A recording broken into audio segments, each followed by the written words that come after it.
Existe um parasita que conseguiu se infiltrar, crescer e corroer as almas dentro da igreja.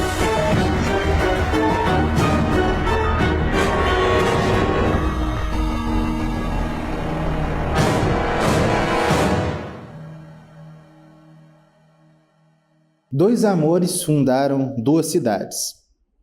O amor próprio, levado ao desprezo a Deus, a cidade terrena. O amor a Deus, levado ao desprezo de si próprio, a cidade celestial. A primeira gloria-se em si mesma, e a segunda em Deus.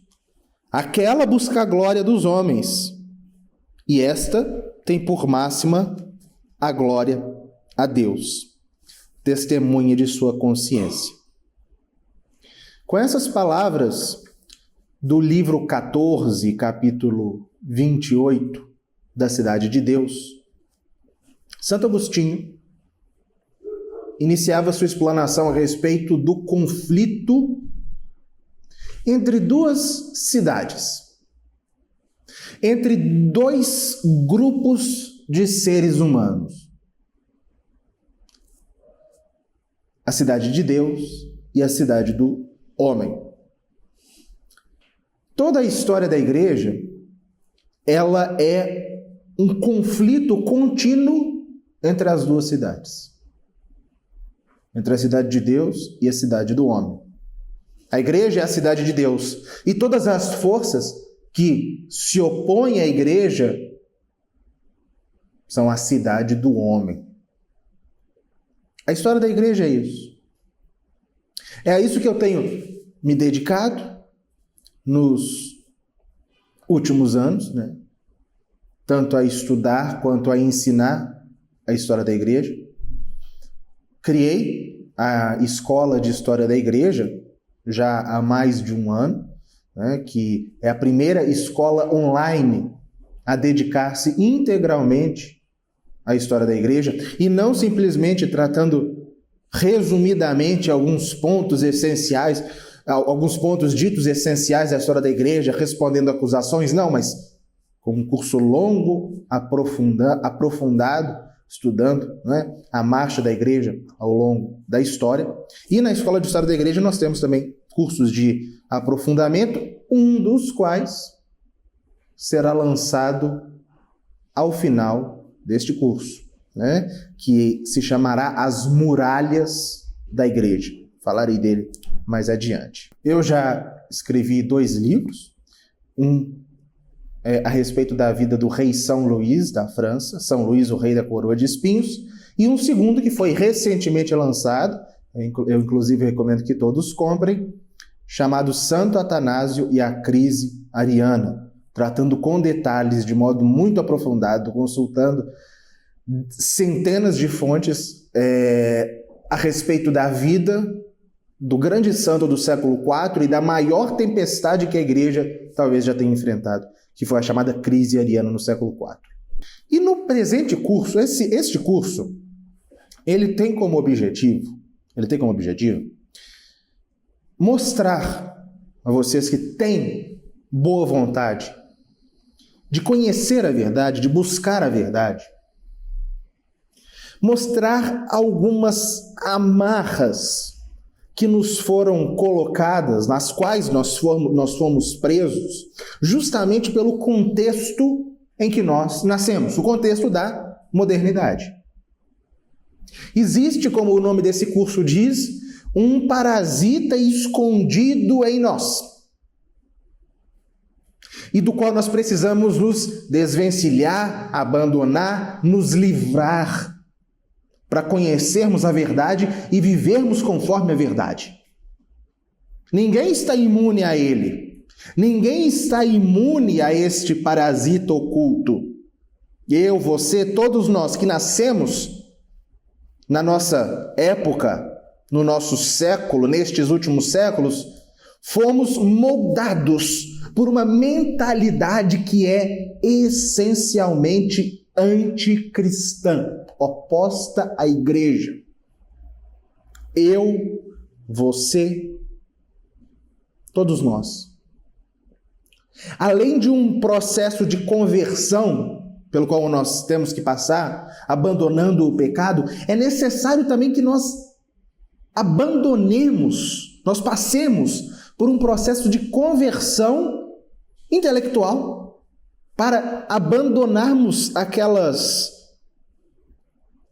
aquele entulho filosófico, ideológico que foi acumulado ao longo dos séculos e com os quais nós somos também contaminados. Então, este curso existe para te ajudar a identificar as ideias perigosas, né, que nos influenciam e para que você se desintoxique delas, certo? Não se trata, um dos primeiros problemas quando a gente vai identificar esse conflito, né, entre a cidade de Deus e a cidade dos homens, é achar que o grande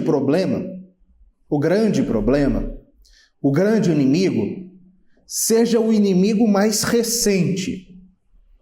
Sendo que, na verdade, o inimigo mais recente, na verdade, ele é o desdobramento de inimigos mais antigos e até por isso mais enraizados. A nossa luta não é contra algo que surgiu no século XX, contra algo que surgiu no século XIX, não é contra algo que surgiu no século XVIII, mas contra toda uma tradição revolucionária. Pode parecer, né, uma contradição em termos, mas uma tradição revolucionária cujas raízes têm 700 anos. E cuja raiz primeira, de fato, está na revolta de Lúcifer. E no combate a essas ideias perniciosas, nós nos inspirarmos naqueles grandes combatentes que opuseram as muralhas da igreja contra estes erros. Sobretudo, o magistério dos sumos pontífices, que condenaram estes erros, que mostraram a verdade contra estes erros. Como vocês verão, houve um aprofundamento desse processo, até que se chegou em uma situação em que o mundo que era a civilização ocidental, que antes era católica, declarou guerra à igreja. Declarou guerra contra tudo aquilo que se identifica como católico, né? Então, nós precisamos conhecer, por um lado, nós precisamos conhecer as origens, o desenvolvimento, o desdobramento e as manifestações deste espírito luciferino para nos desintoxicarmos.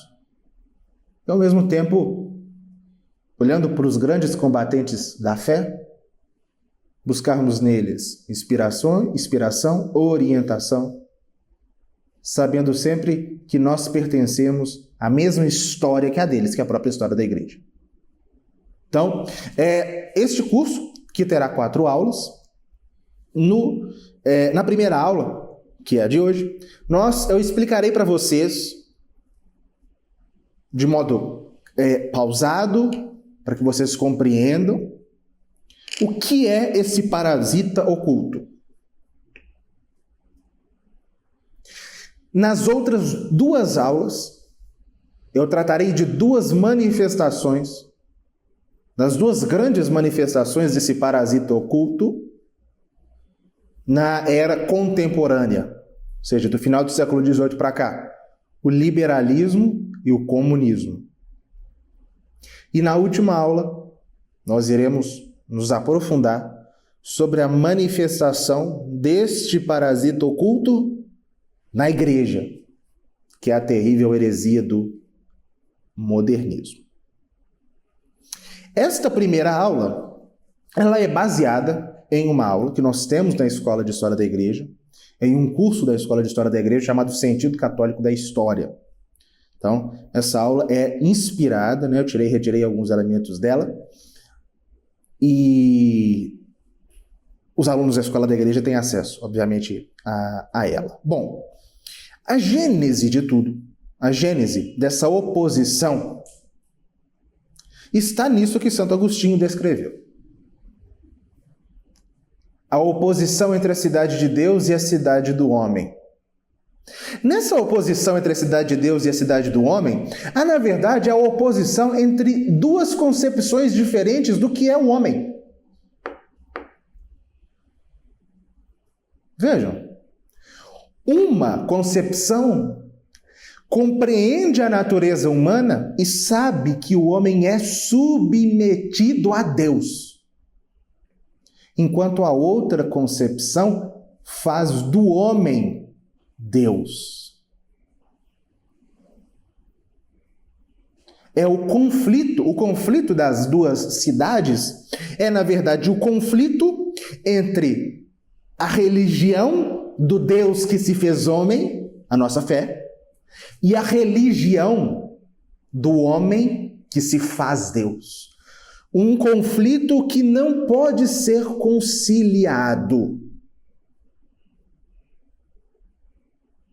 É como que o conflito entre a desobediência de Eva e a obediência de Maria. Uma quis ser como Deus, a outra quis ser serva. Orgulho e humildade. O falso homem que se faz Deus e o verdadeiro homem que se reconhece submetido a Deus. Então, no final das contas, há um conflito na gênese de tudo isso entre o que é o ser humano. E o que é o ser humano? O que é? O ser humano é, segundo a clássica definição de Aristóteles, um animal racional. Isso não é de Aristóteles, simplesmente é um animal racional.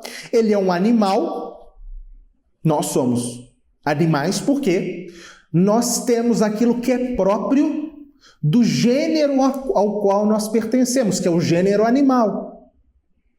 O que é próprio do gênero animal e que as plantas, por exemplo, não têm?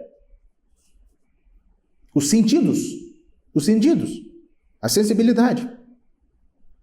Nós temos os sentidos externos, os sentidos internos, por isso nós somos animais. Só que existe algo em nós que nos diferencia de todos os outros animais. Nós somos animais racionais. O racional é aí a diferença que nos especifica, que nos diferencia dos outros animais. Certo? O homem tem, portanto, alma racional. Algo que nenhum outro animal tem. Por isso ele é animal racional. E tendo alma racional, a alma racional humana, ela é dotada de duas potências superiores: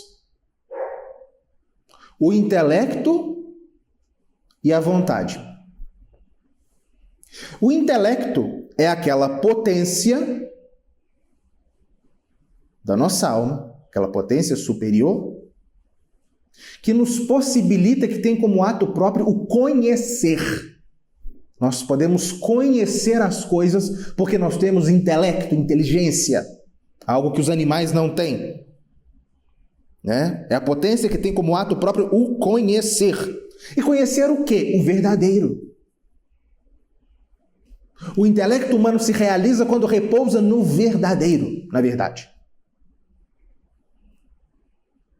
É ele que há de orientar todas as nossas ações, à luz do que é verdadeiro. E a outra potência superior da nossa alma é a vontade, que tem como ato próprio o conhecer. É o apetite intelectivo que tende ao bem. Vejam, vontade, enquanto potência superior, não significa os nossos desejos carnais. Isso pertence às potências inferiores. A vontade, ao contrário, ela, iluminada pelo intelecto, ela busca o que é bom. O intelecto diz à vontade: vontade, eis aí um bem, busque-o. Então são essas as duas potências superiores da nossa alma racional que nós temos por sermos seres humanos, o intelecto e a vontade. Com a vontade orientada pelo intelecto para o que é bom. Então, qual é a nossa finalidade? Para que nós, enquanto seres humanos, existimos? Se aquilo que nos define é sermos animal racional e a nossa alma racional o é, pois tem intelecto e vontade, a nossa finalidade é conhecer a verdade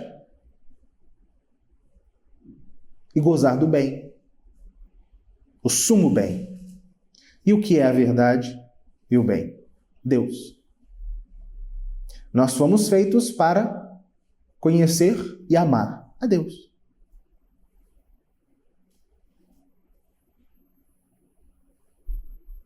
Seja na nossa condição original, neste mundo, enquanto Adão e Eva antes da queda, seja depois do pecado e pela graça, não é? Pela graça, no reino dos céus.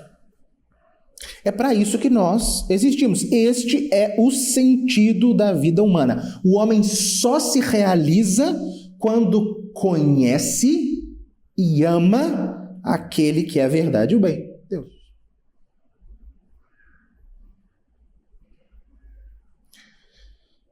Tudo isso é absolutamente, ou melhor dizendo, progressivamente negado por tudo o que nos últimos 700 anos assumiu as rédeas do mundo ocidental. Durante 7 séculos, criou-se uma cosmovisão que se opõe a isso, que se opõe à verdadeira condição do ser humano e que nos moldou. E é contra ela que nós precisamos combater e nos livrarmos, antes de mais nada, né? Nós mesmos dela. É o que eu digo, qual que é a própria essência do Evangelho? É justamente, não é como diz São Paulo, abandonar o homem velho, né?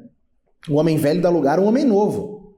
Normalmente nós pensamos nisso simplesmente com o pecado, mas as falsas ideias, as falsas doutrinas também fazem parte deste processo de conversão, deste processo de fato aceitar o Evangelho de Cristo, porque nosso Senhor Jesus Cristo disse: eu sou a verdade. Então, tudo aquilo que se opõe à verdade, se opõe ao próprio Cristo. Então, nós temos que nos opor a esse espírito que foi progressivamente assumindo as rédeas do mundo ocidental há tantos e tantos séculos, né? Nós podemos chamar esse espírito de luciferiano, porque é uma revolta, né? Do mesmo modo como Lúcifer se revoltou contra Deus, é o homem se revoltando contra Deus. Nós podemos também chamar de espírito protestante, porque os protestantes voltaram as costas para a autoridade instituída por Deus, que é a igreja. Mas, para que nós sejamos o mais abrangentes possível, é um espírito do homem moderno. É o espírito da modernidade. Nós devemos romper com o mundo moderno. Mas vocês dirão: que absurdo! Nós vivemos nos tempos modernos, nós temos que aceitar a época em que nós vivemos.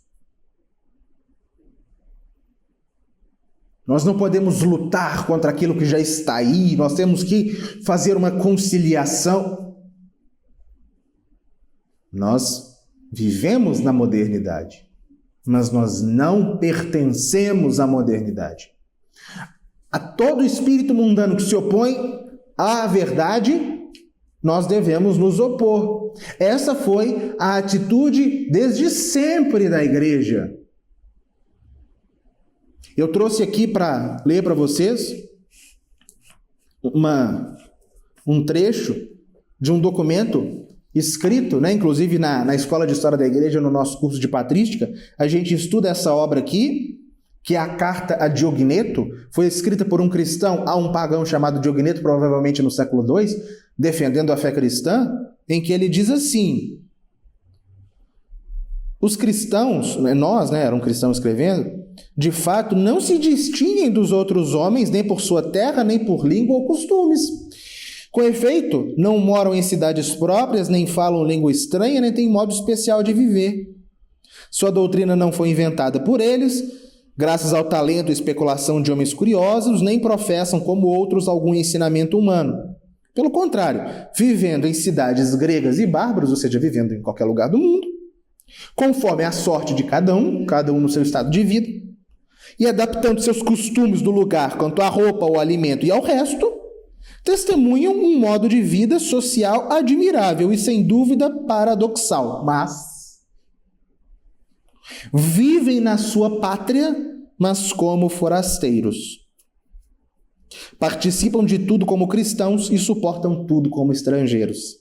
Toda pátria estrangeira é pátria deles e cada pátria é estrangeira. Ou seja, nós não pertencemos a este mundo. E os primeiros cristãos, eles eram uma prova tão abrangente disso, não é? Quando durante séculos, 2 séculos e meio, disseram não às exigências da cosmovisão pagã reinante, que exigia que eles sacrificassem aos falsos deuses. Então não. Pode ser o espírito dominante, pode ser a cosmovisão da qual todo mundo compartilha, mas se essa cosmovisão está no erro, a ela nós devemos nos opor como os mártires, né? Só que o homem moderno, ele é fruto de algo pior do que o antigo paganismo. Pior. Ele é fruto de algo que nós podemos chamar de revolução. Quando nós pensamos em revolução, nós normalmente pensamos em revoluções políticas. Só que revolução designa, na verdade, o que é revolução? É a inversão de um estado de coisas. O espírito revolucionário é aquele que quer inverter o estado de coisas instituído por Deus.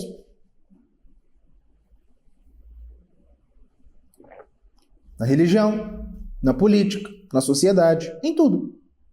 Ele vê o estado de coisas e fala: não gostei, quero outro. Põe no chão. E na verdade, como diz Santo Agostinho, é a postura do homem, da cidade construída do homem pelo amor a si próprio e não por amor a Deus. Então, o homem moderno é filho da revolução. E eu disse que a revolução é a inversão de um estado de coisas, correto?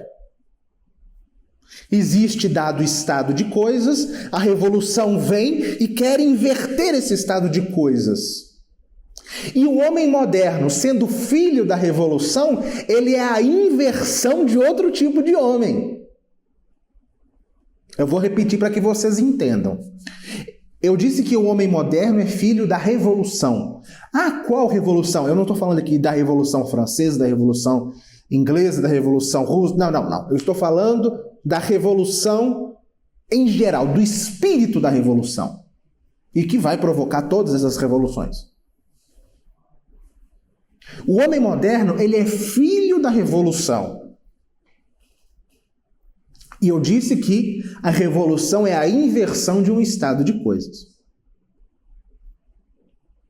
E qual é, portanto, o estado de coisas que a revolução veio inverter?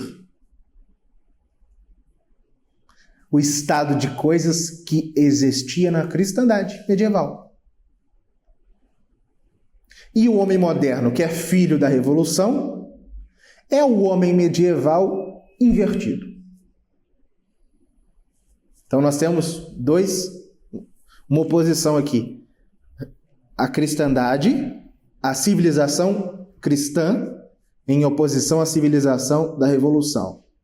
O homem medieval, e eu vou explicar por quê, em oposição ao homem moderno.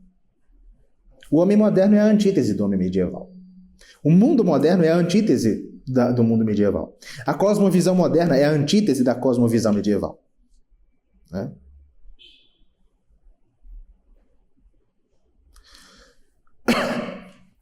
Entendamos o que é, rapidamente, essa cosmovisão medieval.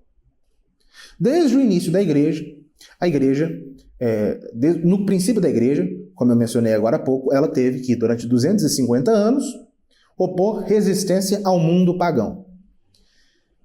Sofreu muitíssimas perseguições, foram centenas de milhares de mártires no Império Romano, até que ela converteu o Império Romano. No momento, e este processo de conversão do Império Romano pode se estender desde a conversão, a visão de Constantino, 312, até a proclamação da fé católica como religião oficial do Império Romano, pelo imperador Teodósio, em 381. Na Escola de História da Igreja, no curso principal lá, nós temos muitas aulas narrando com detalhes todo esse processo. Tudo isso que eu estou falando aqui. No momento em que a igreja ela conquista o Império Romano e depois ela vai conquistar as nações bárbaras que se instalaram no Império Romano, ela vai progressivamente construindo uma civilização. Que depois de muitos e muitos séculos de muitos esforços, no alvorecer do segundo milênio, por volta do ano 1000, frutifica como uma civilização autenticamente cristã que nós chamamos de cristandade. O que era a cristandade? Quando nosso Senhor Jesus Cristo enviou os apóstolos, antes de subir aos céus, ele disse: "Ide e fazei discípulos entre todas as nações, batizando-as." Ou seja, as nações, elas também são chamadas a ser filhas da igreja. Na cristandade medieval, os reinos, os estados, as nações, se reconheciam como membros da igreja. O reino da França, o reino da Inglaterra, o Sacro Império Romano, o reino de Nápoles, o reino de Portugal, o reino de Aragão, o reino da Polônia, enfim.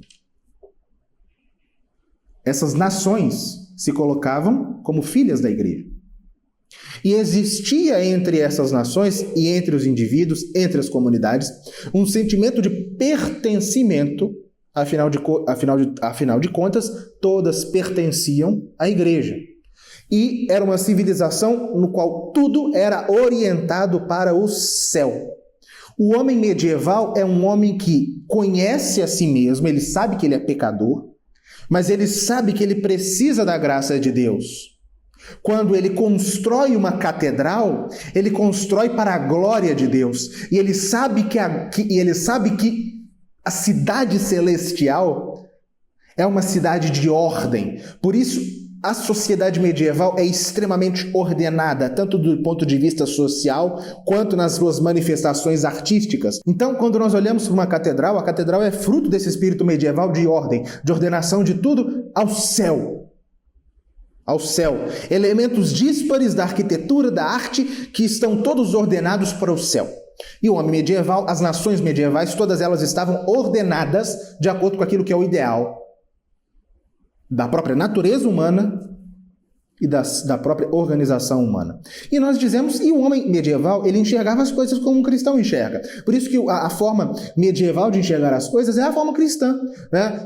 Porque é a civilização que mais se aproximou daquilo que é o a própria visão cristã de vida, né? Então, a cristandade foi isso. Só que final do século XIII, início do século XIV para cá, com o desmoronamento da cristandade, até o lamaçal moderno, o que aconteceu? A igreja, que era a senhora dos povos, a mãe das nações, ela foi progressivamente perdendo a direção das nações. Essas nações foram se tornando insubmissas à igreja e nós chegamos ao lamaçal contemporâneo. E o homem moderno é fruto da degeneração do homem medieval, promovida pela Revolução.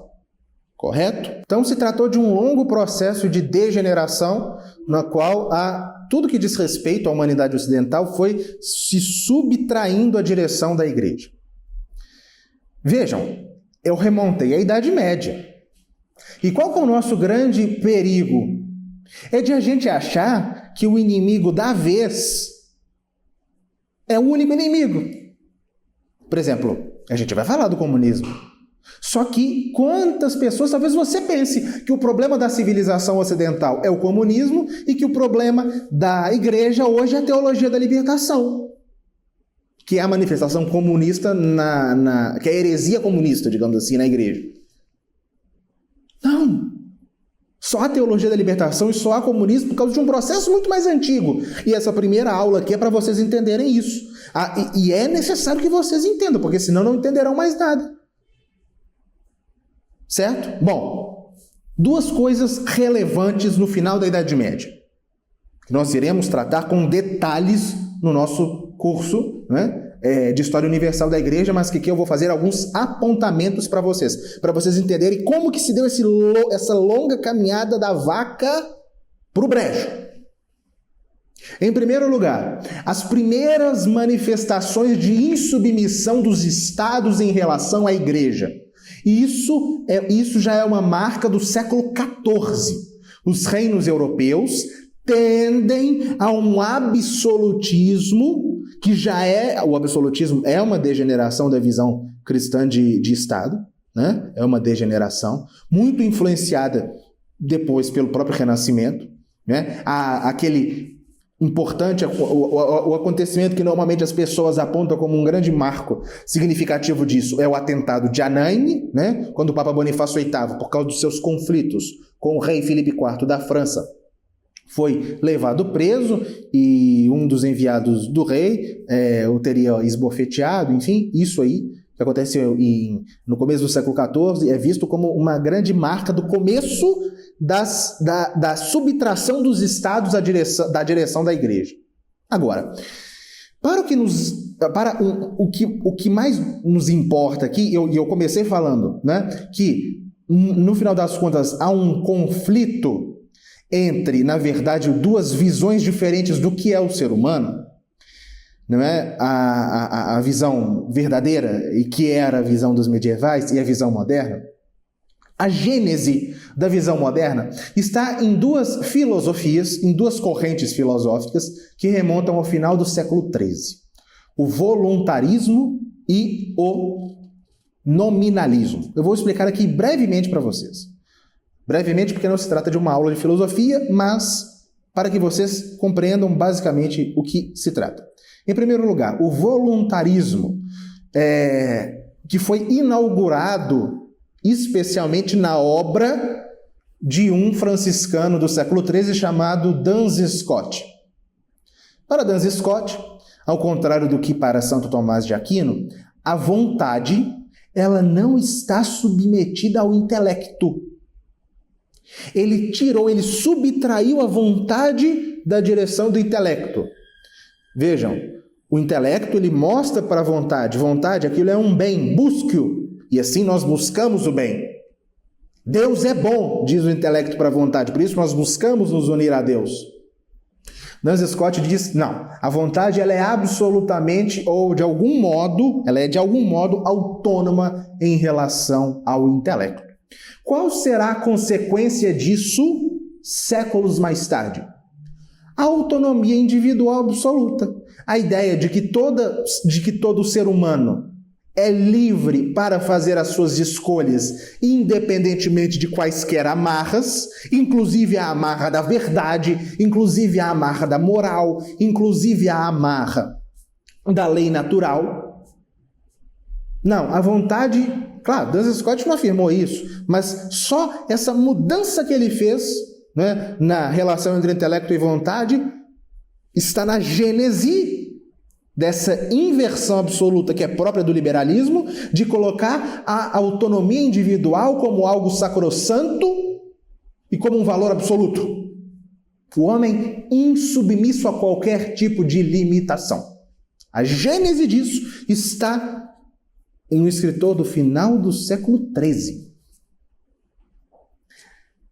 Autonomia, repito, a autonomia da vontade em relação ao intelecto. E a outra corrente filosófica é o nominalismo. Também de um franciscano inglês chamado Guilherme de Ockham. Guilherme de Ockham, o nominalismo é um pouco mais complexo do que esse voluntarismo, mas vejam o seguinte. Eu tenho aqui 2 livros, correto? Diferentes. Só que, por que eu sei que estes 2 objetos que estão na minha mão têm a mesma essência? Porque o meu intelecto abstraiu aquilo que são acidentes de cada um dele. Um é preto, o outro é vermelho, um é mais grosso, o outro é menos grosso, um é de Santo Agostinho, o outro é do Padre Alfredo Sainz, ou seja, não é? Abstraiu tudo isso e por isso ele pode, ao contemplar esses 2 livros, perceberem que eles têm a mesma essência, a essência livresca, digamos assim. E isso nos permite conhecer a realidade. Objetivamente, nós podemos conhecer objetivamente a realidade. O nosso intelecto é capaz disso. A nossa razão é capaz disso. O que o nominalismo faz? O nominalismo faz o seguinte: o intelecto humano ele não é capaz de identificar, não é, isso que há de universal entre estes 2 objetos. Não. Na verdade, quando nós chamamos as 2 coisas de livro, na verdade é simplesmente um nome que nós damos. Porque o nosso intelecto não é capaz de penetrar a essência dessas 2 coisas a ponto de identificá-las como compartilhando de uma quantidade universal entre elas. O desdobramento disso será o seguinte: o homem não é capaz, o intelecto humano não é capaz de conhecer a realidade. A consequência será a entronização do subjetivismo. O homem, de acordo com as percepções que ele tem, estabelecerá a sua própria verdade. Essas são as consequências últimas do nominalismo. Então, houve esses desdobramentos filosóficos, né, da Baixa Escolástica. Um passo importante da Revolução foi o Renascimento, normalmente louvado nas escolas como uma coisa muito boa, mas na verdade o Renascimento foi o quê? Foi o renascer do antigo espírito pagão, com a entronização do homem como centro da vida, não mais Deus, como era na Idade Média. Não é?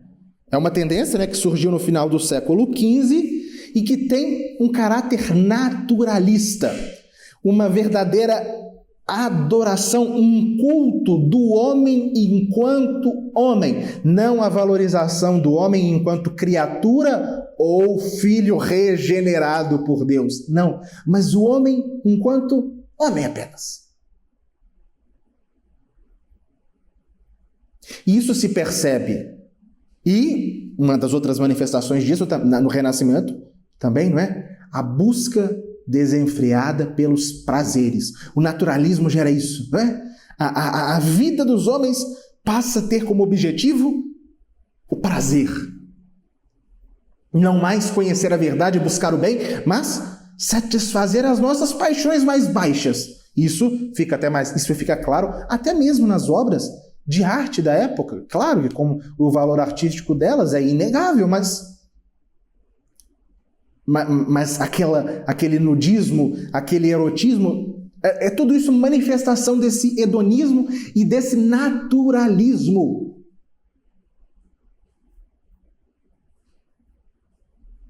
E é claro, a intronização do homem como centro. Vejam, um hábito que começa a surgir no Renascimento e que é muito interessante é o seguinte: na Idade Média, a arte sacra, não é, monopolizava a representação da vida de Cristo, dos santos, de cenas das Escrituras, etc. No Renascimento, isso não se perde. Claro, começa-se a tratar de temas, pintar e representar, esculpir temas pagãos, também começa o hábito de pintar retratos, mas há uma outra coisa, e eu acho que enquanto passo do pensamento revolucionário, demonstra isso. É o seguinte, vou colocar para vocês aí uma imagem muito significativa disso que eu vou dizer. Se chama Adoração dos Magos, de Botticelli. Foi pintada entre 1485 e 1486. Ali, nessa imagem, está representada os reis magos adorando o menino Jesus. Só que quem são aquelas pessoas que serviram de inspiração para que Botticelli representasse os personagens da pintura? A família que o contratou para pintar, os Médicis. Lourenço o Magnífico, o chefe da casa de Médici na época dele, né, está ali representado, também Cosme de Médici, os seus filhos Piero e Giovanni, e o próprio Botticelli também está ali representado, né, como um autorretrato no extremo direito da pintura, olhando para o espectador.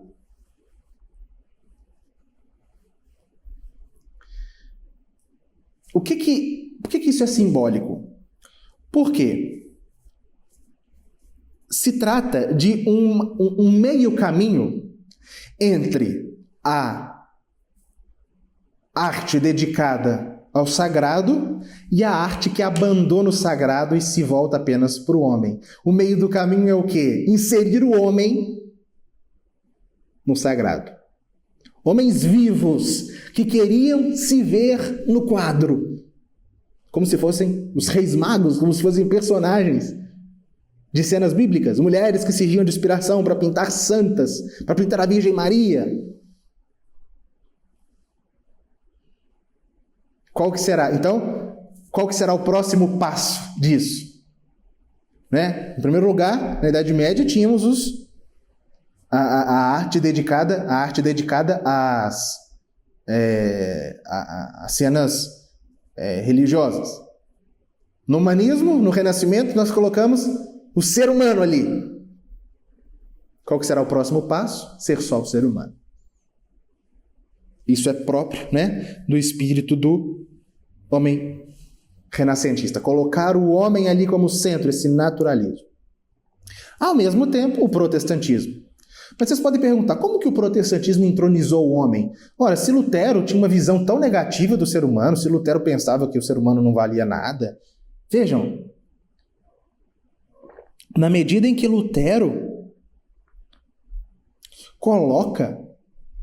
inventa o livre exame das Escrituras, na medida em que ele retira o homem da igreja, da submissão da igreja, no momento em que ele nega a autoridade da igreja de interpretar as escrituras e dizer o que é ou não a verdade, o que ele cria? O individualismo manifestado em centenas de milhares de igrejas que se desdobraram da sua revolta há 500 anos.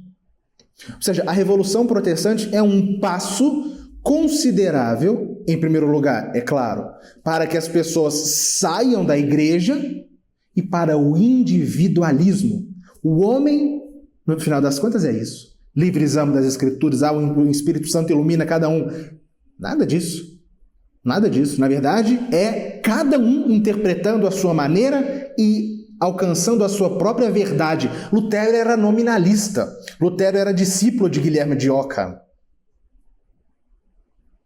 Ele trouxe isso para a fé, descartou a necessidade da igreja, descartou a necessidade de se submeter ao juízo da igreja, e cada um interpreta a verdade, a palavra de Deus, de acordo com as suas subjetividades. O Espírito Santo. Nada de Espírito Santo. De acordo com as suas opções pessoais.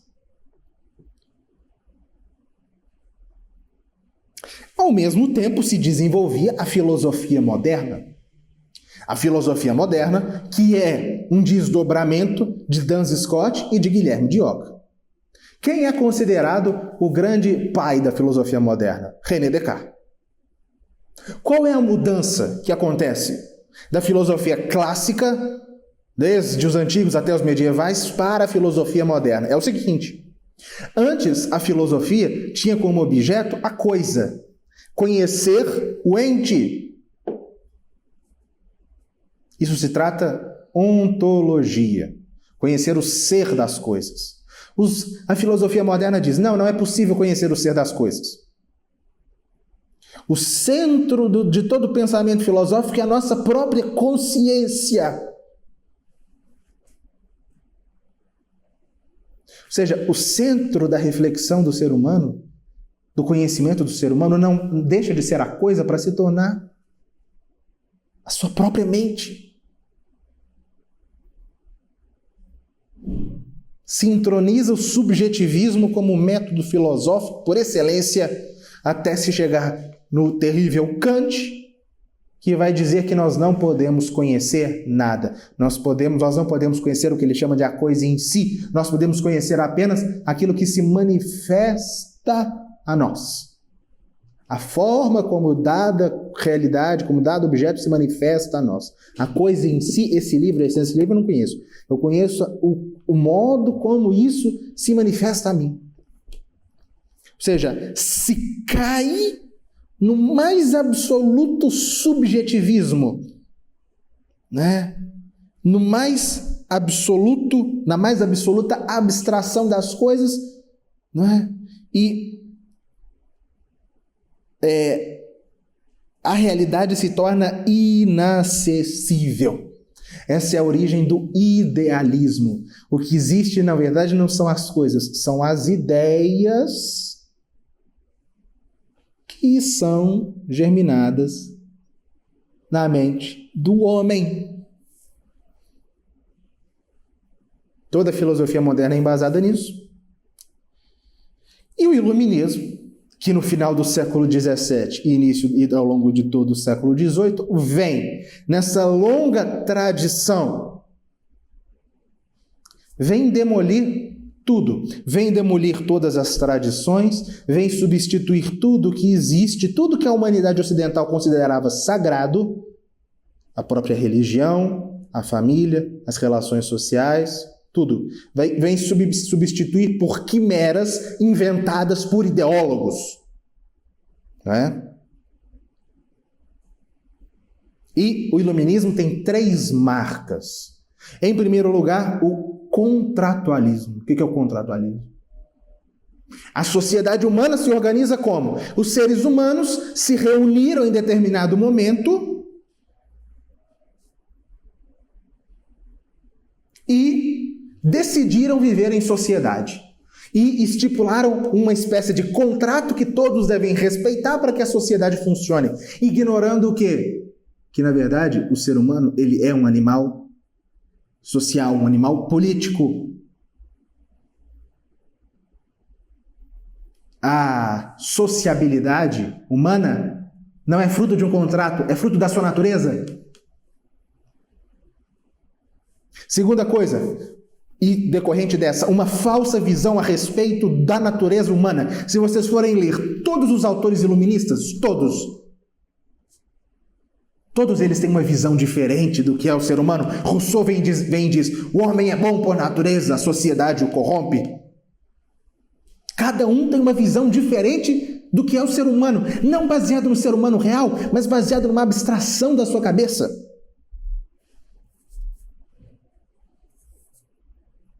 E um terceiro alicerce do pensamento iluminista é a liberdade absoluta. Disso nós falaremos com detalhes na próxima aula. Uma liberdade absoluta, uma liberdade em relação até o próprio Deus.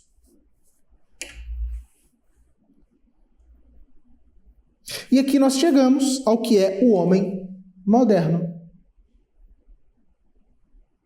O que é a mentalidade do homem moderno?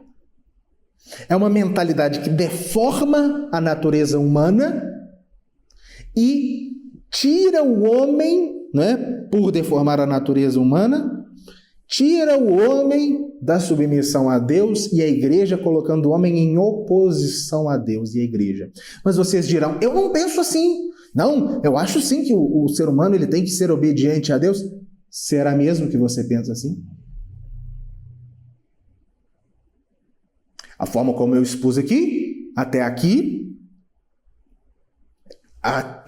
está um pouco distante. Mas e quando nós nos aproximarmos um pouco mais de exemplos mais concretos? Será mesmo que você não pensa? Será mesmo que você não está ainda em grande medida infeccionado por esse parasita?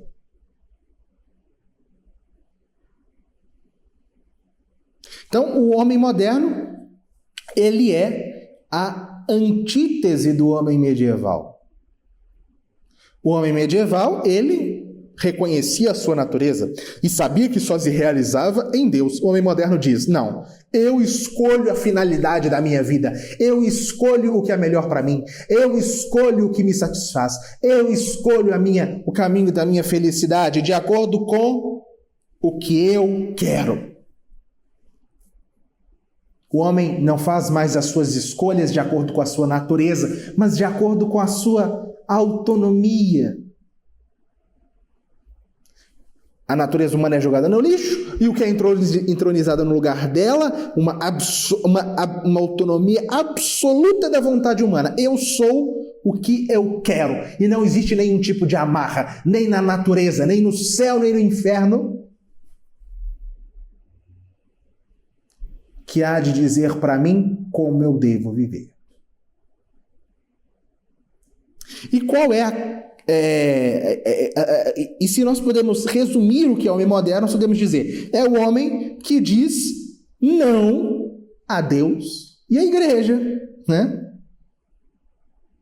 Ele é fruto dessa longa revolução contra Deus, contra a natureza, contra a igreja, para se tornar o único Senhor de si próprio, seu único Deus.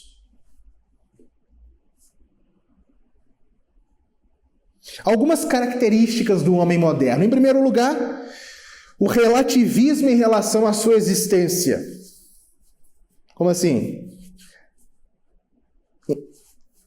O homem moderno não crê mais em verdades, porque ele acha que cada um encontra a sua verdade. A verdade é inacessível, né? Olha só. Quantas pessoas que dizem, né, que a verdade é relativa, leu Kant? Muito poucos, mas pensam como Kant. A existência, nós não podemos descobrir coisas objetivas nela. Não, então, Cada um faz suas próprias escolhas, cada um tem sua própria verdade, cada um escolhe e tem a sua própria espiritualidade, faz as suas próprias opções e está tudo bem, porque a verdade é inacessível. Tudo, na verdade, está aqui. O homem moderno também é relativista em relação ao fim da sua existência. Como que eu comecei falando? Qual é a finalidade do nosso ser? Conhecer e amar o verdadeiro e o bom. O que é que o homem moderno diz? Nada disso. Não existe nenhum tipo de amarra que define qual é a minha finalidade. Eu me realizo, eu escolho o meu caminho, eu exerço a minha autonomia e encontro a minha própria felicidade. E a minha escolha tem que ser aceita por todo mundo.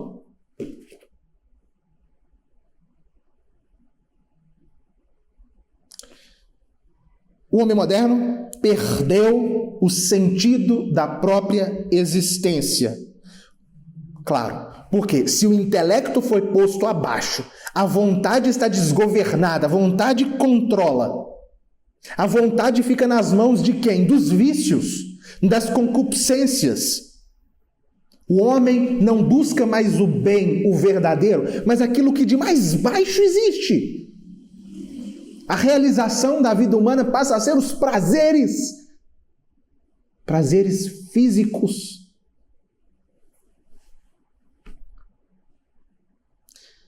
O homem moderno é um homem sob comando de Lúcifer,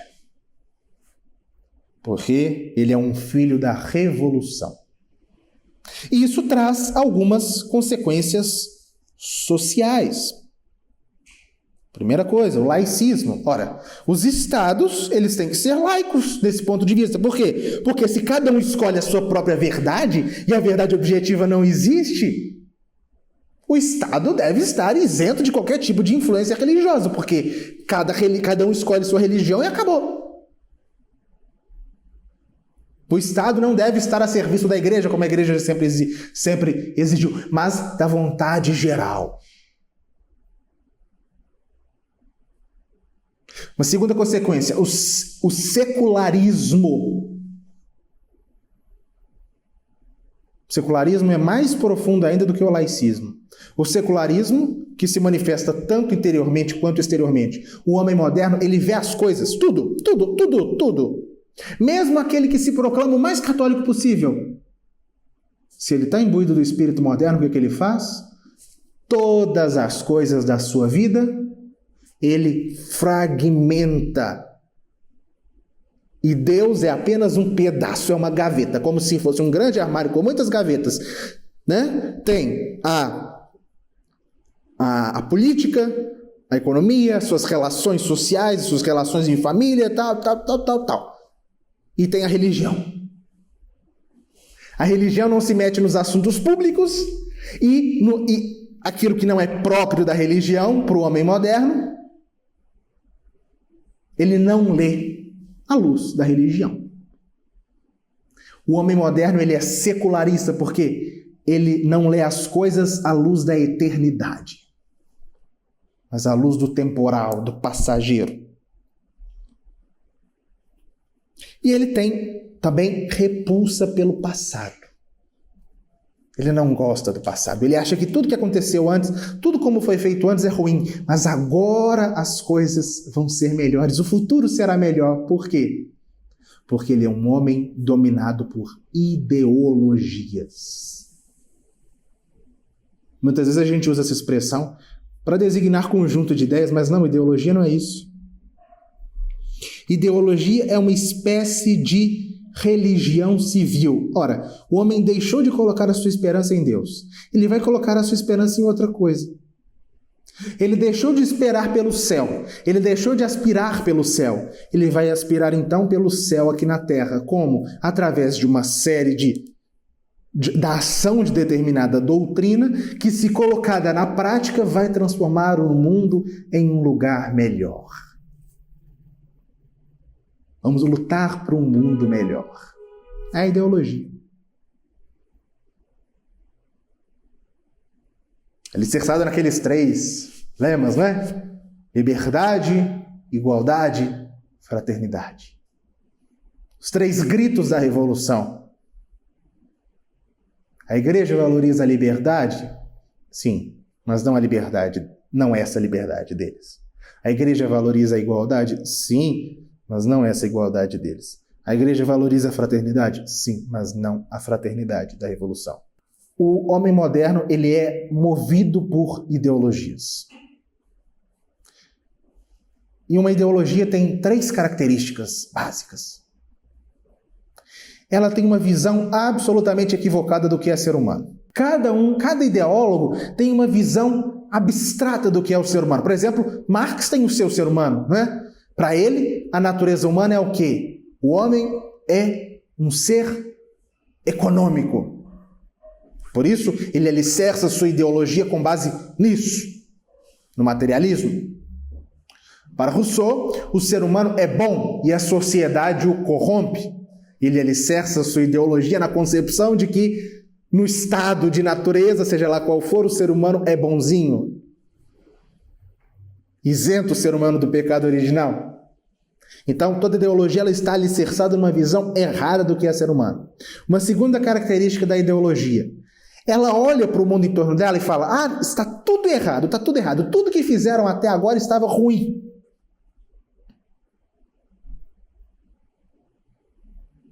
E a terceira característica, o ideólogo, aquele que elaborou a ideologia, ele, por uma inspiração, sabe lá de que ele tem o caminho para consertar todos os problemas e construir um mundo perfeito.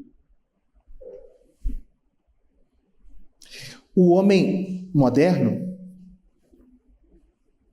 ele se desvencilhou de Deus, mas continua aspirando pelo céu. Só que ele não sabe disso. Então ele quer o quê? Ele quer o céu aqui na terra.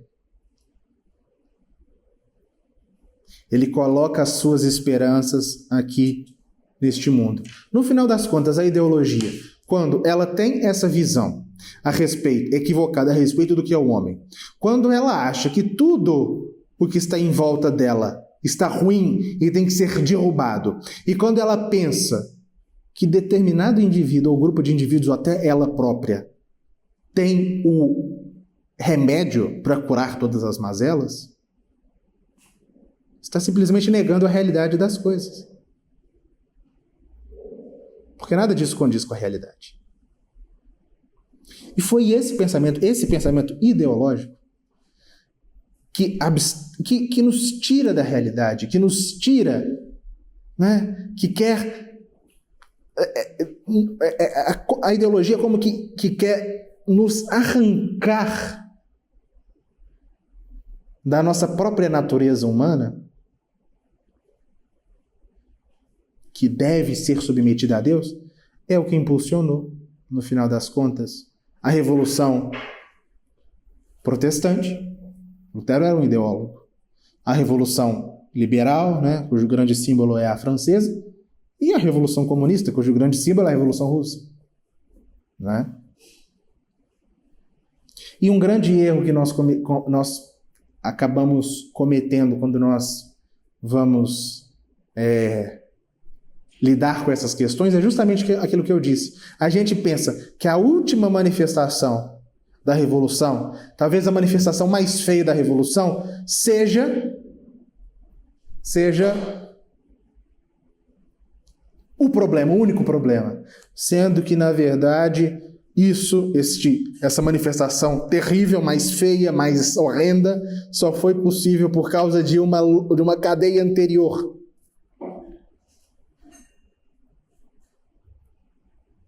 E aqui, já fazendo uma ponte para a próxima aula, quantos hoje pensam, né?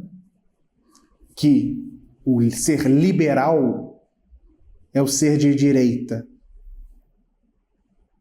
Pode ser hoje, mas no século XIX, o liberal era a esquerda.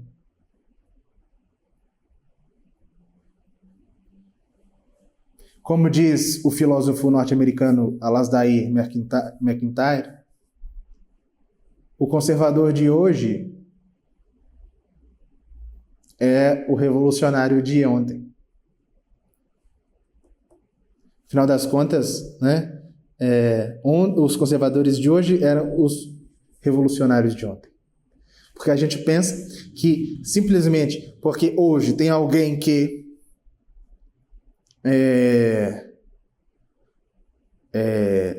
quer conservar algo que veio antes, essa pessoa necessariamente está defendendo a tradição. Não, não, não.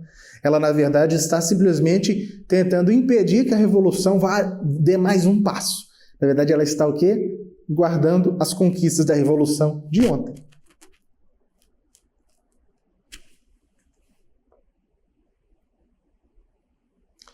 Se trata de, eu tenho certeza que para muitos, quando nós percebemos isso, se trata de um grande choque, ouso dizer, né? Tenho certeza que muitos ficaram até incomodados, né, com estas considerações. Gostaria até que vocês comentassem aí no chat quais foram os seus principais aprendizados aqui.